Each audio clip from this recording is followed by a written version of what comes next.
नीलेश हत्याकांड का हुआ खुलासा।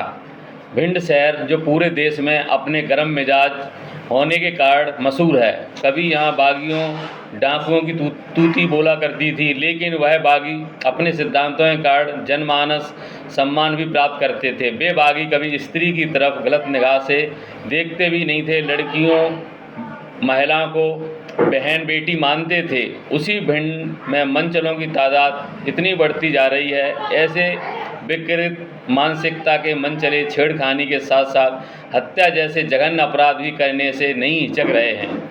अपराधियों की आखिर अंतिम मंजिल जेल ही होती है। इस प्रकरण में भी अपराधियों को आखिर पुलिस ने उन्हें उनकी मंजिल तक पहुंचा ही दिया। विस्तृत जानकारी आप स्वयं पुलिस की जुबानी सुने। मर्डर के द्वारा आरोपी पकड़े हैं, क्या मामला है? दिनांक 5/9/2023 को लगभग 7 बजे के आसपास का घटनाक्रम है। एक स्कूली छात्रा थी जो कोचिंग पढ़ने के लिए जाती थी, उसको कुछ लड़के छेड़ते थे, जिनकी संख्या 3 थी। उसने ये बात अपने भाई को बताई, तो भाई बोला कि चलो मैं उनको देखता हूँ, बात करूँगा, क्या है समझाऊँगा। तो घटना वाले दिन उसका भाई उसके साथ में था, थोड़ी दूरी पे। वहाँ से जब उसको उन्होंने रोकने का प्रयास किया तो वो तीनों लड़के वहाँ से भागे, और भागने के फलस्वरूप वो मोटरसाइकिल पे थे, मोटरसाइकिल छूट गई, वो भाग गए। इसके बाद जो घटनाक्रम चालू होता है वो ये है कि वो फिर अपनी मोटरसाइकिल लेने को लिए वहाँ पर आते हैं, और उसी बात पर से इनका कुछ मोहवाद होता है, वाद विवाद होता है।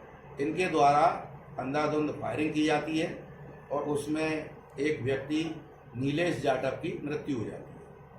अपराध पंजीबद्ध किया जाता है। अपराध पंजीबद्ध होने के बाद में श्रीमान पुलिस अधीक्षक महोदय श्री मनीष खत्री साहब, अतिरिक्त पुलिस अधीक्षक महोदय श्री संजीव पाठक साहब और सीएसपी महोदय श्री अरुण उइके साहब के नेतृत्व में 5 पार्टियां बनाई जाती हैं, और अलग अलग 5 पार्टियों को भेजा जाता है।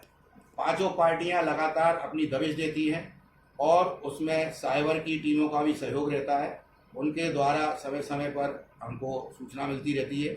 मुखबिर के तंत्र को भी मजबूत किया गया, मुखबिरों के द्वारा भी सूचना दी गई, और कल शाम को लगभग 7:30-8 बजे के आसपास सूचना मिली कि आरोपीगण एक जगह पर इकट्ठे होकर अपनी भागने की प्लानिंग कर रहे हैं।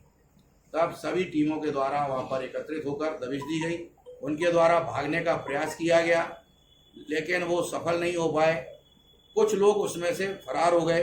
बाकी 6 आरोपी पकड़े गए, और 6 आरोपियों को पकड़कर उनकी गिरफ्तारी की गई है, और उनसे जो घटना के समय पर कट्टों का उपयोग किया गया था, 2 कट्टे और राउंड जब्त किए गए हैं।